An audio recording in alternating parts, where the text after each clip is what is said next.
Hello everybody, this is JT Productions and welcome back to another 2023 preview and prediction video. Today I'll be doing the Purdue Boilermakers. So let's get into it. Well, in 2022, Purdue went 8-6, which is a peculiar record. You don't see that really often in college football, but the way it happened was they went 8-4 in the regular season, winning the Big Ten West, with losses to Penn State, Syracuse, Wisconsin, Iowa, and then they lost the Big Ten title to Michigan before losing 63-7 to LSU in the Citrus Bowl.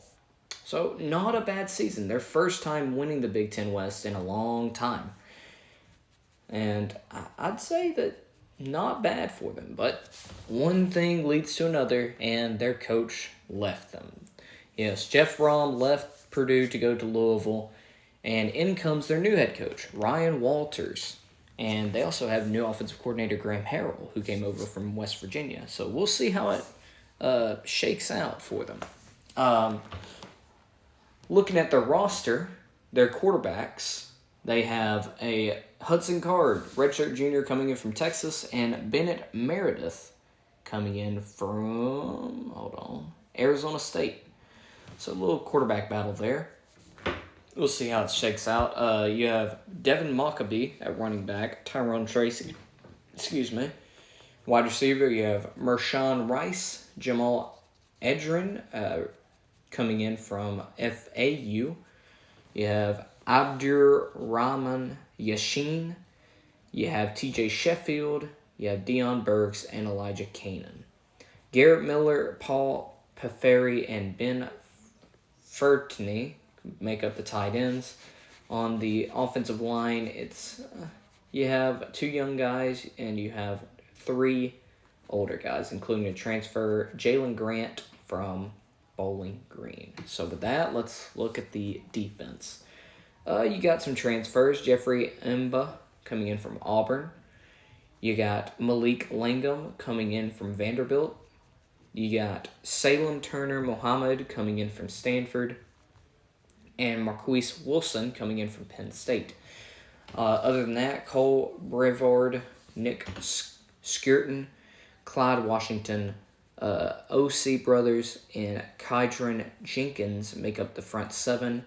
And in the secondary, Sonorsi Kane and Cam Allen make up the rest of the secondary. So, all in all, not a bad roster with what Ryan Walters has to bring in. Not as good as last year with Aiden O'Connell leaving, so we'll see how they do. Well, week one, you have no slouch game. You play Fresno State and West Lafayette. This is going to be a game to where I could flip a coin and I'd be fine with either matchup. Both teams lost their starting quarterbacks from last year. Jake Hayner went to the draft from Fresno State. Aiden O'Connell went to the draft from Purdue. It's going to be tough, in my opinion, to pick a winner here. I am going to give it to the team with home field advantage, though. I think that Ryan Walters gets a big first win at home against Fresno State.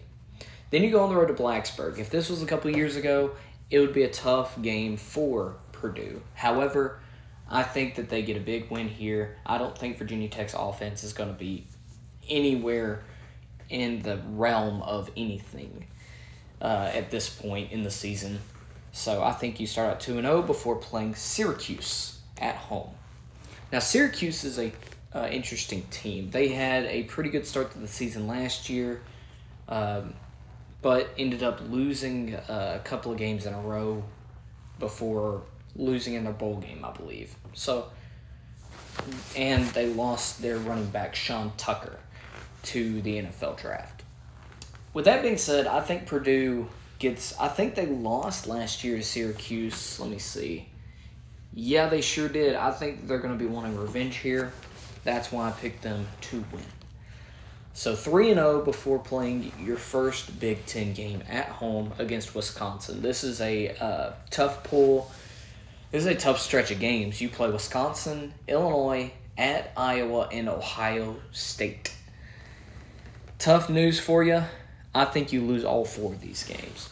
Just the toughness of playing all four of these games with a new head coach, new quarterback, new everything. I just don't think it's going to be feasible. So you're 3-4 after having a hot start before your bye week. Then you go on the road to Nebraska. You have Nebraska, and you're on the road at Michigan. I think you split these games. I think you beat Nebraska, and I think you lose to Michigan.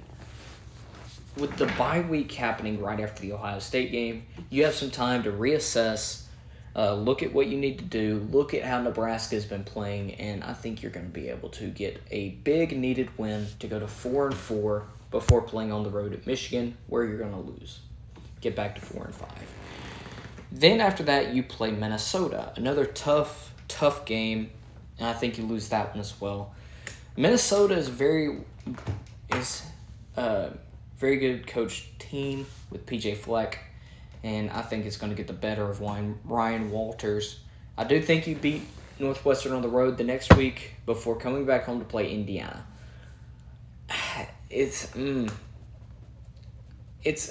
don't know why I feel this way. I feel like Indiana is going to pull a win here. It's tough. I just don't know, dude. I just have a feeling that Indiana is going to pull a win against a team they're not supposed to. And I think it's going to be you, with a new head coach, in the season on a sour note, but of not making a bowl game. But new head coach, 5 wins in the Big Ten West with playing Ohio State and Michigan. Not bad for your first year. Anyways, thank you all so much for watching. I hope you all enjoyed, and Go Dogs.